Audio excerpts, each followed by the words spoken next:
some Ascendancy classes are certainly too weak and some are too strong. And compared to PoE 1, I want to make sure that each Ascendancy class plays very differently. And so that's been our kind of primary goal for how we're designing them. Hey guys, so recently Jonathan went on a podcast with a Japanese content creator named Killin9Hit, and in that podcast he talked about how they are going to be putting a big focus on changing up Ascendancies in the upcoming patch in order to make them more impactful and also make them more individualistic and unique from one another.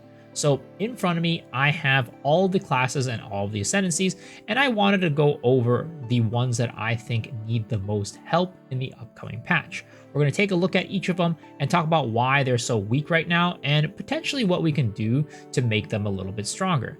Now, GGG ultimately has their idea about what they want to do with these Ascendancies. There's many ways we can take to improve them, but I just want to offer my 2 cents on what I think they should be doing with each Ascendancy. So starting with the one class, I guess, not even Ascendancy, that I think needs the most help, which is Sorceress. The reason why I'm starting with this one first is because Sorceress does not really have a good Ascendancy at the moment. Chronomancer was always one of the weaker Ascendancies, and it did kind of actually get nerfed a little bit in Dawn of the Hunt. And then Stormweaver, as we know, was the meta last season, but I think it was the Stormweaver in combination with Spark being so powerful that really shot it up to the point that it was last season. And after they nerfed both of them, it just ends up being that it's a very bad Ascendancy. But we'll talk about why in just a second. But hopping into Chronomancer first, I've always thought that Chronomancer was a little bit of a weaker Ascendancy. Now, it's supposed to kind of be a time-controlling sorceress, kind of focusing on defenses and also lowering it down cooldowns. Last season, the cooldown reduction thing was kind of useful because you could use like Hammer of the Gods or something like that and lower the cooldown of that to make it so that you're just bursting bosses like crazy. And then combined with time freeze, you just instantly melt bosses. But in reality, when we think about the grand scheme of Path of Exile, yes, time freeze is pretty cool and makes some combos work, but to be honest, most classes can just one-shot bosses anyways. There's a lot of builds that are able to one-shot bosses without the need of like time freeze. So time freeze ends up being kind of useless. And then along with that, they changed up Hammer of the Gods and a lot of the very, very hard-hitting, heavy cooldown skills to have things like Glory, like Spear of Solaris, or again, Hammer of the Gods. So Time Snap, being able to refund your cooldowns, isn't really as useful as it used to be. So they got nerfed indirectly, unfortunately, because the skills that you would use from Time Snap also got nerfed. Now that leaves us with kind of the recoup type of stuff, the stuff in the build that was strong last season. Now recoup effects last 4 seconds instead of, I think it's like 8 seconds or like that. But I think there was a node that made it so that last season, some of the damage that you would get taken would recoup as mana, and they completely got rid of that in the Ascendancy as a whole. So they nerfed the recoup abilities, and they nerfed the abilities to be able to reset skills, and time freeze, while being convenient, isn't that good. And overall, nothing really contributes to damage, which is kind of the big thing with Ascendancies in Path of Exile. Damage is kind of king on the Ascendancies, and unless it's like really overwhelming defenses. But I would not say that Chronomancer provides overwhelming defenses or any sort of damage. So I think that Chronomancer in general just needs a little bit of a rework and a rehaul because it's just too dependent on other things, and it just kind of got nerfed quite a bit. But before we go into any deeper about how I would improve Chronomancer, I actually want to talk about Stormweaver, because I think the Sorceress builds, the Sorceress identity should actually be more like Stormweaver. Now, Stormweaver right now is in a pretty weak space, but I think there are aspects of Stormweaver that could be really cool to expand upon the ideas of the Sorceress Ascendancies. Now, taking a look at the Stormweaver, the reason why Stormweaver last season was so powerful was because of a couple things. Spark was extremely, extremely strong, and that got nerfed this season, so it's no longer as strong, not really that meta anymore. So as a result, the need for Stormweaver kind of reduced. But the other thing is that this skill right here, Strike Twice, got nerfed massively. Instead of making it so that shock duration went down with this, it made it so that now shock inflicts 25% less magnitude, which is a huge change. In my opinion, last season with Stormweaver, the only reason why you really even wanted to play Stormweaver was because of this Ascendancy node. Everything else was just kind of like a cherry on top, while this was the main bread and butter. Now, they completely nerfed this one, completely gutted it, and as a result, this Ascendancy is no longer useful, in combination with the fact that Spark is not very good anymore. And then this one right here, all Shaper of Storms, all damage hits contribute to shock chance, is kind of cool, but unfortunately is not that great anymore because of the fact that this got nerfed. I would actually like them to kind of flip-flop these to make this the Ascendancy over here and this one over here. That way you can just take this and make everything shock without having the negative repercussions of the 25% less magnitude, which I think would give this class a little bit more life. Now, that's not the only problem with this class, in my opinion. I think that there's kind of a little bit of a weird thing going on with this class too, with this area over here. Why is our Stormweaver, which clearly talks about lightning damage, have a cold damage area of the tree? It just doesn't really make sense. I'm not sure why. And there's this, elemental storm that does like fire, cold, lightning damage. Again, doesn't really make sense. The theme of this class is supposed to be lightning damage, and as a result, I think that you should just focus everything around buffing your lightning damage, and that would give you a lot more viable options, because when you're playing Stormweaver, if you're going lightning damage, you're definitely not going this one. It's just basically cutting off an entire part of the tree that you're not going to go. And then, Tempest Caller doesn't really do much outside of like the lightning damage stuff. So the class is a little bit in a, identity crisis, let's just say. And I think the Sorceress class in general is that. It just doesn't do anything particularly good. Before, this did shocks really well, but now it doesn't. Chronomancer doesn't really do its stuff well either. What I would actually like to see is kind of expanding upon this idea. Maybe what we do is we just take out everything non-lightning related on Stormweaver. Take out the cold damage stuff, take out everything else, and then make it so that Stormweaver actually is just lightning focused. If you want to do lightning damage, if you want to do a lightning build, you play Stormweaver. And then with Chronomancer, because it's already got the slow stuff going on, the time stuff, maybe to make this more focused on cold damage, so that you have a class that just focuses on doing cold damage, doing slows, doing kind of the time stuff, and then you can make a third Ascendancy within Sorceress that is for fire damage. That way Sorceress is just kind of like the elemental master class, and you, depending on what build you're going, whether you're going fire, lightning, or cold, you can select the Ascendancy for that. I think that would be a very elegant way to balance these two classes and Sorceress class in general. So that's what I would really like to see from the Sorceress class for both Stormweaver, Chronomancer, and maybe, again, the future third Ascendancy that we have for this class. So that is Sorceress. Next, I want to talk about Pathfinder. And oh boy, this class unfortunately just got completely murked. Now, I think there's some cool stuff here with like the ability to make it so that you're not affected by slows and you get less movement speed penalty. This is a class that you would play like Incinerate on, right? But in my opinion, that's kind of all that you would do on this class. The Incinerate build really is the only thing. The poison stuff is like, it's okay, but with the current place of poison, with Heralds not being able to spread more than one stack on it, it really doesn't make sense for this class to be, giving you more stacks of poison. It just doesn't really do much because it doesn't help with clear. So things like that are just not really helpful. So this whole overwhelming toxicity stuff, not great. And also less duration of poison, not amazing. And then the spreading to others, it's not good. The radius is just very small. And again, the most damaging poison. If it spread more poisons, it'll be better. But unfortunately at the moment, it's just not very good. The one thing that was a kind of saving grace for Pathfinder last season was the concoctions. Poisonous concoction, fulminating concoction, all the concoctions are actually pretty decent. But unfortunately, they massively nerfed the concoctions from last season. They made it so that not only is it going to cost more flash charges, but you can no longer use a weapon like have equipped, which got rid of a lot of the damage ceiling.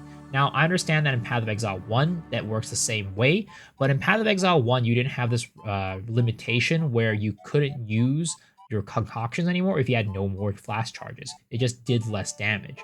But unfortunately, in this Path of Exile 2 that we live in, not only does it do very little damage, but also it uses flash charges and cannot be used without flash charges.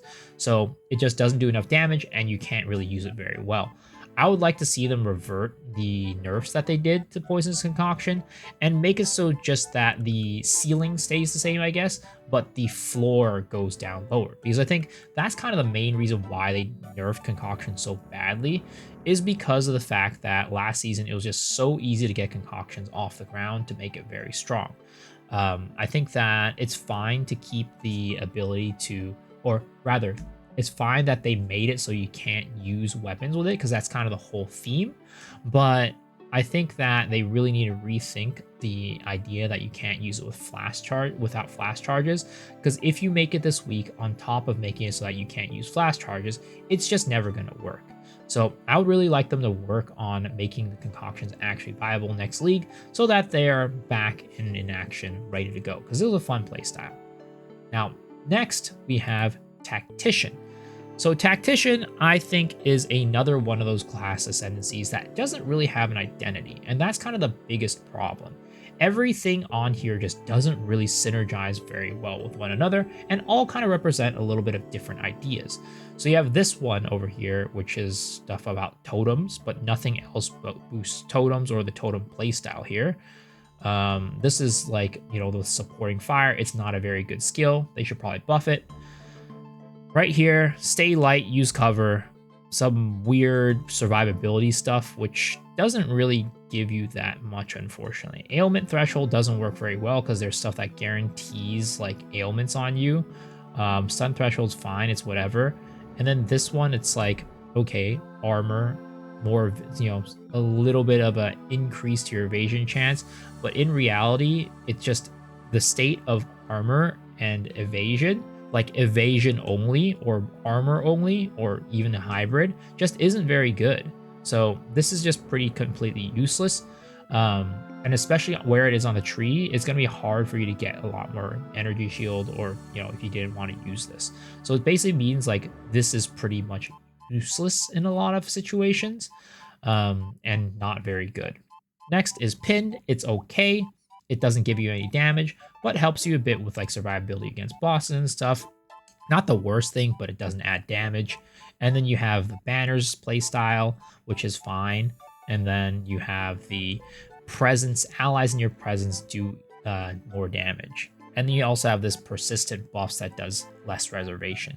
Now, again, all of these represent different playstyles.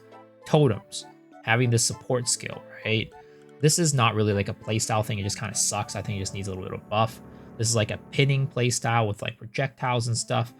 You have banners, which honestly, most people don't even run banners. They're just kind of a hassle. Maybe if you make banners better, you could do this. And then this is more of like a minion playstyle, I guess, which this is the only minion playstyle thing. And then with this persistent buffs, I didn't talk about the problems with this, but just again, overall, everything just is very, very much not very synergistic. But when it goes into the persistent buffs, I think that this is actually kind of a cool thing, where the persistent buffs have 50% less reservation, because spirit skills do cost quite a bit to reserve, and if you're able to reduce that, that's really cool. But the problem with persistent buffs costing less is not the fact that, you know, it lets you, well, I guess mainly it's because it doesn't actually even let you use that much more buffs, because in reality, you only have a certain amount of skill gem slots. And because of that, you can't necessarily run a ton of buffs in the first place anyways, because while they do damage, like some of them do damage, it's not like you can only use persistent buffs for your damage. You kind of need a damaging skill in most situations. So unfortunately, a lot of this just doesn't work together well, and as a result has been one of the most disappointing Ascendancies, despite being a new class Ascendancy. So there's Tactician. Next is going to be Witchhunter. Now, Witchhunter is still struggling from the same issues it did from point 1, in that the sorcery ward just isn't that great, especially for the cost. You need to put 4 points, 1, 2, 3, 4, in order to make Sorcery Ward work. Now, in addition to this, it just isn't very good because it requires you to run Armor Evasion in order to run Sorcery Ward. Now, in the game right now, again, as I mentioned earlier, Armor Evasion is not very strong as an archetype.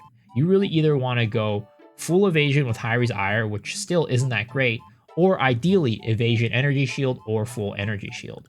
It just isn't a very strong playstyle, and as a result, on top of Sorcery Ward not being amazing, because it's just better to just get energy shield. It's basically just energy shield, pseudo energy shield that requires you to reduce your armor and evasion. It's just not very good for that reason. Now, the other stuff, concentration, is kind of a cool topic. It's kind of a cool idea, but in execution, it doesn't work very well. 40% more damage is a lot of damage, but how does concentration actually work? Nobody really knows, for one, and just from testing, it doesn't seem to do all that much for your damage. So as a result, this is pretty bad to get, unless you're putting 4 points into it just for survivability, as in a worse energy shield.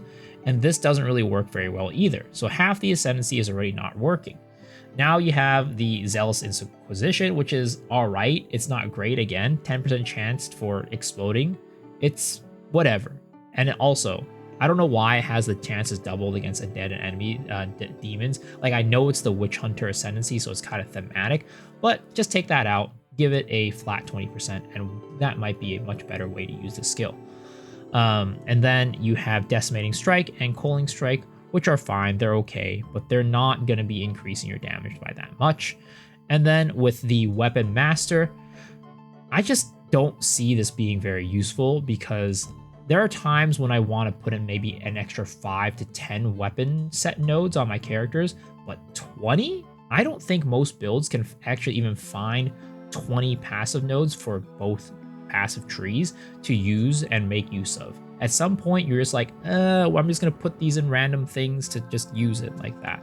And as a result, it just isn't very good. I would like them to completely rework this Weapon Master thing and change how it works. Maybe have an extra node right here, maybe make it a 4 node, right? Make it one of these ones, and make it so that the weapon set skill points maybe have a little bit more effect on them, kind of like a Titan does. So I think that would be a good direction to take it. As it is right now, not very useful. Next up is going to be not Demon Form. It's going to be Infernalist. So Infernalist, unfortunately, got gutted quite a bit in terms of demon form. Everything else kind of stayed the same, except I think this got nerfed. The mana one did right here. And then they also nerfed the Hound. Now, the Hound was never really a reason for you to play this class. It was really just because you want to either use these 3 to take advantage of low life stuff, or you want to play demon form. Demon form got nerfed significantly. They made it so that starting off, it is a maximum of 10 points. And then this one makes it so that Demon Flame has no maximum. Personally, I thought that this always made sense, so I'm not going to criticize that change.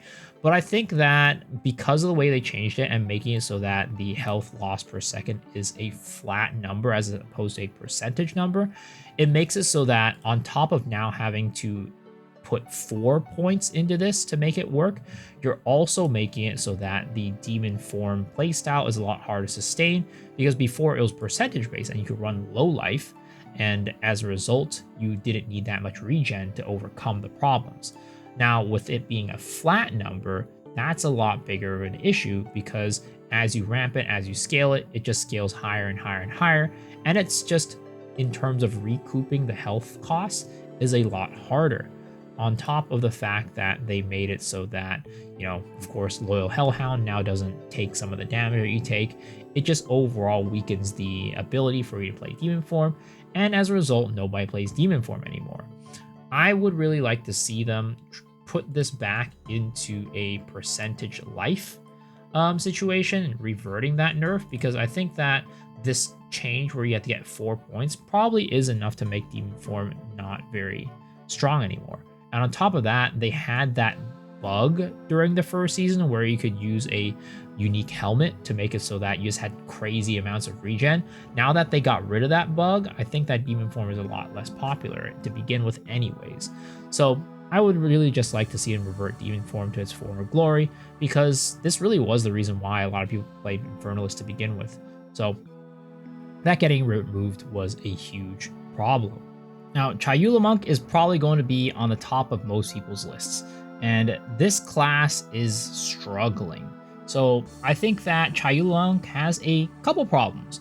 One of them is the fact that it relies on a lot of things like chance to gain extra damage, For one, I think that chaos damage in general is just in a pretty bad place in Path of Exile 2 right now.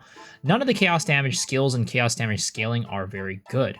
Now, they have the Dreamer Scepter, which does add chaos damage to your skills and stuff like that, but that's just because the item's strong rather than the fact that chaos damage is strong. There's not enough support for it on the tree, and in general, it doesn't do all that much. So right now, it's just kind of in a bad place. In Path of Exile 1, I think chaos damage was a lot stronger because it penetrated Energy Shield, which in Path of Exile 2, it only does more damage to Energy Shield rather than just completely ignoring it. So I think that chaos damage does need a little bit of a buff and rework in order to make Chayula Monk a little bit stronger. But on top of that, it kind of has a little bit of a weird thing with this Embrace the Darkness side of things. Last season, Embrace the Darkness was decent because you could use it for Temporalis farming, but this season they got rid of that, and now you just have this weird, again, kind of like Sorcery Ward-esque ability, but I think the penalty for Darkness is even crazier than Sorcery Ward, because it makes it so you can't have any Spirit. Now, Spirit makes the world go round in Path of Exile 2. Every single class needs it, every single class uses it, every single build uses it and needs it as a very valuable resource. That's why spirit items like on your chest armor and your necklace, whenever you have spirit on them, it's pretty much either required or a huge bonus. Now, taking away spirit completely is a huge problem. Now, think about it this way, right? Everything in the game that takes away spirit is not good, which right now I think it's going to be Comb's Heart, which just adds more health and takes away spirit completely, and this one, Embrace the Darkness, which takes away spirit and gives you more survivability. There needs to be a significant upside for you taking away spirit completely so that you can actually make it viable. This, unfortunately, isn't that significant upside. Last season, again, you could use it with Temporalis farming, but this season, because you can't use it anymore, it's just pretty useless. So that needs to be completely reworked and completely changed to make Chayula Monk a more interesting prospect for anybody to play. Now, the last thing I did want to talk about for this class is around this one right here, Ravenous Doubts. A lot of people actually do end up playing Chayula Monk because of your ability to mana leech based on other types of damage, and then also at the end of the day, you can recharge your energy shield as well with the leeching. Now, they have a weird thing, which again, if you're not able to leech mana because you have full mana, you can't recharge the energy shield. I would like to see that changed and removed and made it so that you can recharge energy shield and mana regardless of one's being full or not, and that would be huge for the class. The change of this darkness stuff and the change of that for the mana leech, energy shield leech, I think will put this class on the board for borderline viable, even if they don't change the chaos damage, chaos skill stuff. And if they rework chaos or make more support for chaos damage, then I actually think that this class will be viable. I actually don't think the class is as bad as most people think it is. I think it's just that the game itself right now just doesn't support the class. So if they change these things, I think the class will actually be a very, very used class because people still do use it right now for especially this right here, Consuming Questions, and for Ravenous Doubts, even when it's in a pretty dang bad space. Now, lastly, Warbringer. So Warbringer is an interesting one. I don't think Warbringer necessarily is terrible because Turtle Charm is quite strong, and it's kind of one of the only things that makes it so that you're able to play a full life, full armor playstyle comfortably without worrying about dying all the time. So this actually isn't terrible. And then also the Imploding Impacts, Anvil's Weight, the stuff with breaking armor is not that bad either. But unfortunately, those are kind of the only two ways that you can actually use, like those are the only viable nodes that you can use with Warbringer. Right now, Warcry stuff isn't very strong. Nobody really spams Warcry because the only build was like the Seismic Cry build with Corrupting Cry, and that just doesn't scale very well. So because of that, it's like this is kind of a completely useless completely useless Ascendancy node. You don't really need it. And then of course Turtle Charm's fine, but then this one right here, the Totems one, this is the only totem thing that you have on Warbringer, so not like very synergistic, on top of the fact that Ancestral Spirits just kind of suck. So if they want to make the totem stuff work, they need to buff this like quite a bit. So right now you have half the tree being completely unusable, and then also Jade Heritage. I've seen some stuff with this, but it's really not that strong either. So in reality, most Warbringers, if not all of them, are really only taking these four up to Turtle Charm and then up to Imploding Impacts, which means that unless you're playing an armor breaking build, you don't really even want to use this either. So overall, it's just kind of you can play one type of like play style with this and you can't play anything else. And that's the issue with Warbringer. They need to make it so that there's more useful and impactful Ascendancy nodes, and also make it so it's not just focused on one play style and allowing people to play more types of classes and builds on it. But yeah, that about wraps it up for what I think are the most necessary buffs. I think that things like Blood Mage are in a really good spot, though Sangomancy should be changed in that it's not like the first thing that you get and doesn't give you anything. Lynch is okay, it's not like the best. Sithik Octava is a pretty good Ascendancy, very, very heavy in survivability, really cool.